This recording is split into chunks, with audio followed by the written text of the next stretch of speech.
Hello commandos, welcome to new other senior secondary school class. Ma'am, I am Saman Singh. Today I will teach you the first poem, 9th class. Beehive की ये first poem है. The road not taken. It is written by Robert Frost. You know very well. We have completed 2 stanzas, and the third. This is the third stanza. थोड़ा recap कर लेते हैं. वो एक अपना जो पोइट है जंगल में से जाता है और एक ऐसे रास्ते पहुंचता है जो 2 शाखों में बटा होता है, और वो सोच इतने लंबे समय तक सोचता रहता है. पहले तो उस रास्ते को इतने लंबे दूरी तक देखता रहता है कि वो जब तक झाड़ियों में छुप जाए. फिर वो विचार करता है कि किस पे चलना चाहिए. उसको समझ में नहीं आई थी ये बात, क्योंकि दोनों के दोनों वे रास्ते एक जैसे दिखाई दे रहे थे. दोनों में उतनी घास हो गई थी, तो उसको समझ में नहीं आ रहा था. तो एक उसने फर्स्ट बताया, एक तो सेकंड बताया.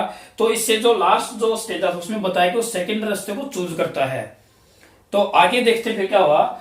And both that morning equally ले इन लीव्स, यहां तक लाइन कोई होगी. और उस सुबह वे दोनों के दोनों बिल्कुल एक जैसे लग रहे थे. दोनों पर एक जैसे पत्ते घिरे हुए थे. No step had trodden black. Trodden का मीनिंग मैंने बताया यहाँ पे क्रस्ड या ट्रैम्पल्ड, रोंदी गई या बहुत यूज करना. जैसे जो घास होती है आपके स्कूल में, जो पार्क होता है या फिर कोई पगडंडी होती है, हम बार बार उसके ऊपर चलते हैं तो अपने स्टेप, अपने कदमों के कारण वो घास वहां से कट जाती है. वहां से मतलब खराब हो जाती है वहां पे. तो इसी तरह से पता चलता है कि कोई भी कदम नहीं लिया गया था जो कि trodden black, had trodden black, कि उसको पता लग रहा हो कि इस रूट को ज्यादा यूज किया गया है. आपको पता है जैसे पत्ते गिरे हुए हैं तो उसको पर स्टेप रखेंगे तो पत्ते के अंदर जो एक सजीवता या फिर लिविंग थिंग्स की तरह होते हैं, पैर रखने के बाद में क्या होगा, वो सूख जाएंगे, काले काले पड़ जाएंगे. तो ये बोलता कि ऐसा कुछ भी नहीं था वहां पे. Oh I kept the first for another day. ये बोलता चलो ठीक है, मैं इस पहले को ना फिर कभी देख लूंगा, मैं पहले को फिर कभी विजिट कर लूंगा.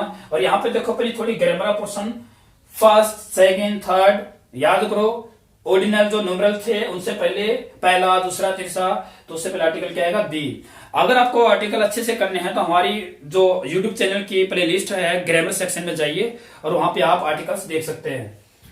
Yet knowing how way Leeds on two way.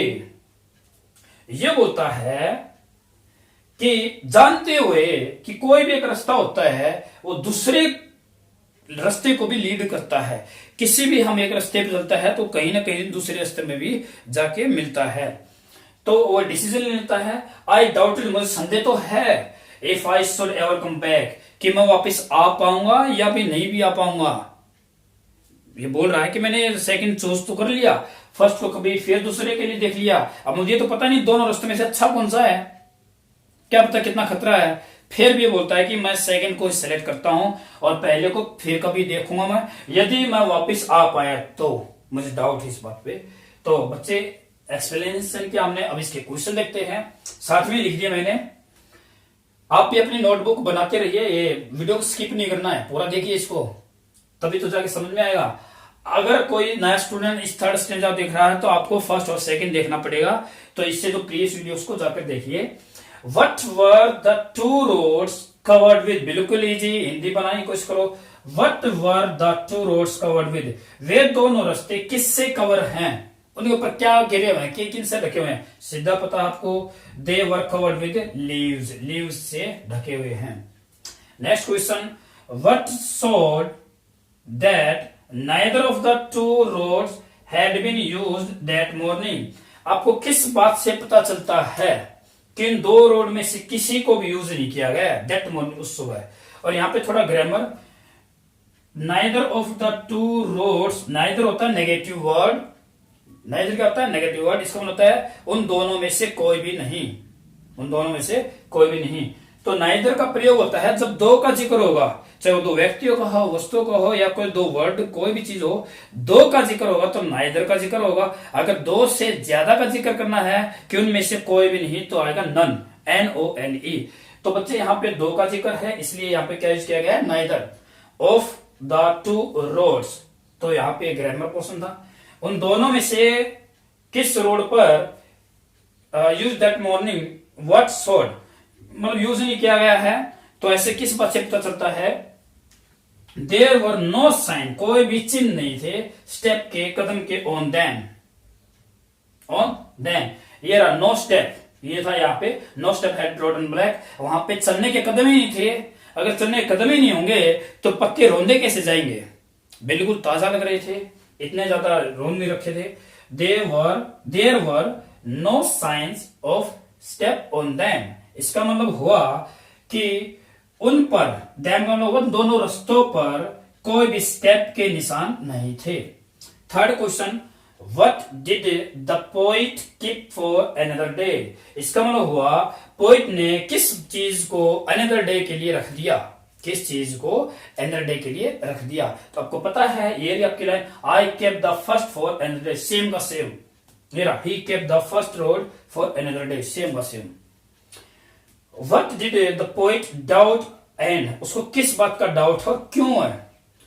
He knew, वो जानता है कि एक जो रोड होता है वो हमेशा दूसरे को लीड करता है, उसमें कोई ना कोई रास्ता निकलता है, इसलिए ही डाउटेड, यदि उसको संदेह है, वो भी गया है कि वह वापिस ही would ever come back to take the first road, वो वापिस आ भी पाएगा नहीं, अगर आ गया तो वो उस पहले रास्ते को जरूर सिलेक्ट करेगा। दोबारा फिर यू कहना भाई क्यों? ही डाउटेड, उसको डाउट क्या है कि वो वुड एवर कम बैक, वो वापिस आ भी पाएगा क्या? क्यों? अगर वो वापिस आ भी जाता है तो उस पहले रास्ते को सिलेक्ट करना पसंद करेगा। तो बच्चा ये हमने थर्ड स्टैंडा कर लिया, अभी से नेक्स्ट स्टैंडा देखते हैं फोर्थ। आपका ये फोर्थ स्टैंडा है और अब इसको देख रहे हैं, इसका एक्सप्लेनेशन देखेंगे। I shall be telling this with a sigh somewhere ages and ages hence. अब इसका मतलब क्या हुआ? आई शैल बी टेलिंग, मैं कभी इसको बता रहा हूँ विद ए साई, एक गहरी सांस लेते हुए, कह रहा हूं जब मैं बड़ी उम्र का हो जाऊंगा, और ये यूज करके ना एजेस एंड एजेस, कई युगों के बाद। अब इसका मतलब क्या है? कभी तो कितने साल तक, 50 साल तक, 100, 70, 80, 100 साल तक जी सकता है, लेकिन एज युगों तक, इसका मतलब कल्पना करता है अगर मैं जीवित रहा तो अगर मुझे ये चीजें कभी बतानी पड़ेगी कई युगों के बाद में तो मैं बताऊंगा उनको। हैंस होता है फ्यूचर में, हैंस का मतलब क्या होगा? फ्यूचर के लिए जिक्र किया गया है यहाँ पे, in future, in future, ages and ages, युगों तक। अगर मुझे कहीं पे कभी ये बात बतानी पड़ी, two roads diverge in a wood, दो रोड जंगल में डाइवर्ज हो रहे थे, शाखाओं में बढ़ रहे थे, एंड आई, और मैं वहां पे सोच में पड़ गया, जो बात पूरी स्टोरी बताता ना, मेरे साथ ये हुआ, मैंने ऐसे सोचा, दोनों रास्तों के ऊपर पत्ते थे, सुबह कोई भी उनके ऊपर निशानी थी चलने, तो सारी कहानी बताएगा। I took the one, मैंने वो लिया, which is less traveled by, जो कम ही यूज किया गया था, and that has made, और इन बातों ने बड़ा सा डिफरेंस, बड़ा सा अंतर बना दिया मेरे स्टेट ऑफ माइंड पर, मेरे सोचने के तरीके पर। तो अब इसके क्वेश्चन कर लेते हैं। एक क्वेश्चन तो यही है, दो रास्ते कहां पर बटे हुए थे? दो रास्ते एक जंगल में बटे हुए थे। एक क्वेश्चन ये हो गया अपना, व्हाट वुड, एक तो मैंने बता रखा है name the poem and the poem, वो तुम्हें पता है। What would the poet be telling with a sigh, क्या बता रहा होगा?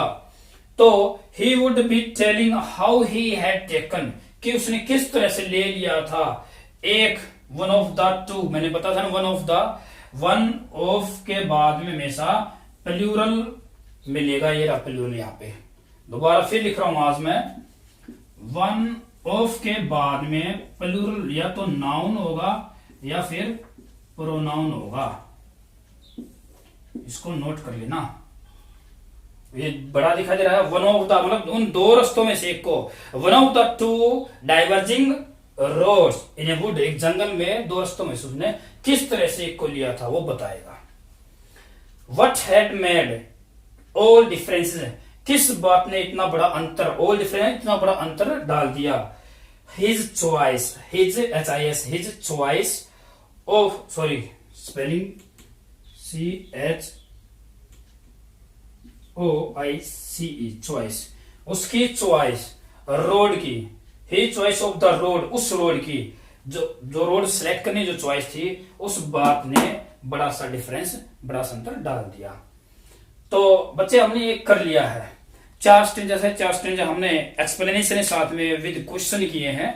बहुत मेहनत करनी पड़ती है, पहले बोर्ड पे लिखता हूँ, फिर क्वेश्चनों को लिखता हूँ, फिर उनका आंसर लिखता हूँ, बार बार में 1-2 बार वीडियो पॉज भी करनी पड़ती है। तो मैं आपसे रिक्वेस्ट, हालात के अनुसार रिक्वेस्ट करनी पड़ रही है। अगर स्कूल में क्लास में होता तो मैं आपको ऑर्डर या फिर डांट फटकार भी हो जाती। तो आपसे ये रिक्वेस्ट है कि अपनी पढ़ाई को वेस्ट मत कीजिए, आप सीरियस होकर पढ़ाई कीजिए। अभी मैं एक छोटी सी बात बताऊं, इस पोइम में वैसे बहुत गहरी पोइम है। क्या कहना चाहता है पोइट यहाँ पे?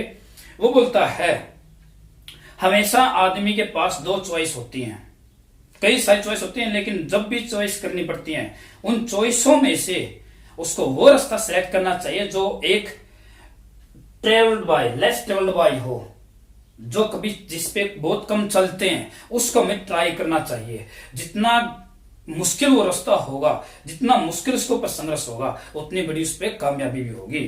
तो ये पोइट अपनी ये बात कहना चाहता है, हमेशा आपके पास डिसीजन लेने के लिए, डिसाइड करने के लिए ऐसे संदेह पूर्वक जो सिचुएशंस होंगी जिसमें संभावना किसी में है या नहीं है, तो आपको एक रास्ते को सिलेक्ट करना पड़ेगा।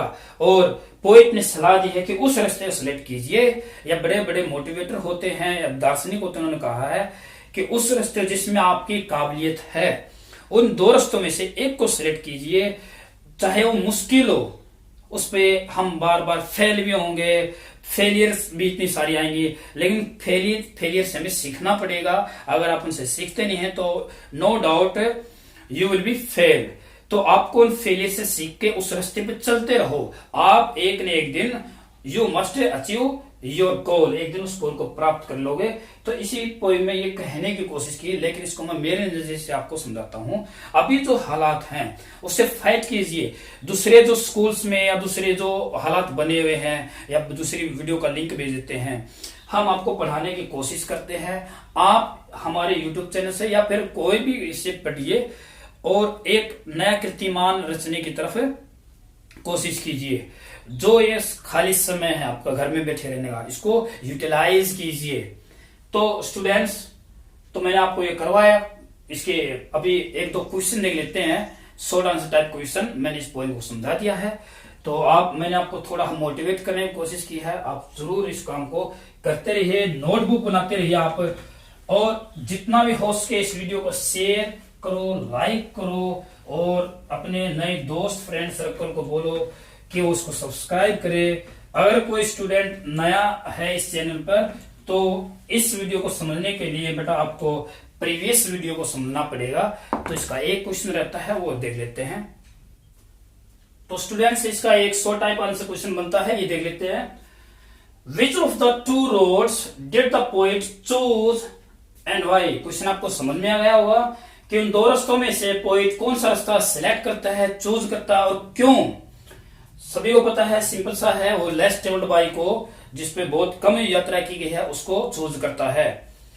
One of the 2 roads was less travelled by, बहुत ही कम यूज किया गया था। It was the second road that the poet chose. इसका मैं ये इसको थोड़ा और सिंपल ही देता हूं मैं। सही ही था ये, क्योंकि हमें ये बताना पड़ेगा। One of the 2 roads was less travelled by, उनमें से एक कम था जो यूज कर रखा था। अब यहाँ पे बताना पड़ेगा, मैं सही लिख रखा था ये। It was the second road that it was the second road that the poet chose, जिसको वो चोज करता है। ये सेकंड ही था जिसको पोएट चोज करता है। ही चोज, वो है चोज करता है, सेलेक्ट मतलब चुनता, जी चुना, उसने चुना इट, इसको, क्योंकि he didn't want to go by, किसके द्वारा? ट्रोडन पाथ पे नहीं जाना चाहता था। सीधी सी बात है, वह उस रास्ते पे नहीं चलना चाहता था जिसपे बहुत सारे आदमी चलकर गए हैं। वो उस रास्ते पे चलना चाहता था जो सबसे अलग है, जो बहुत कम यूज किया गया है। यहाँ पे बताया कि उनमें से एक रास्ता बहुत कम यूज किया गया था। इसका मतलब वो रास्ता कौन सा था? वो सेकेंड था, जिसने पोएट को चूज किया, चुना। और उसने इसलिए चुना क्योंकि वह ज्यादा यूज किए गए रास्ते पर नहीं जाना चाहता था। तो students, thank you very much.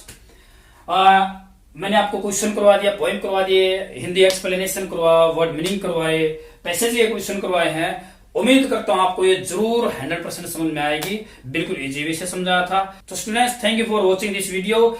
Stay tune with us, stay home, stay safe. जय हिंद।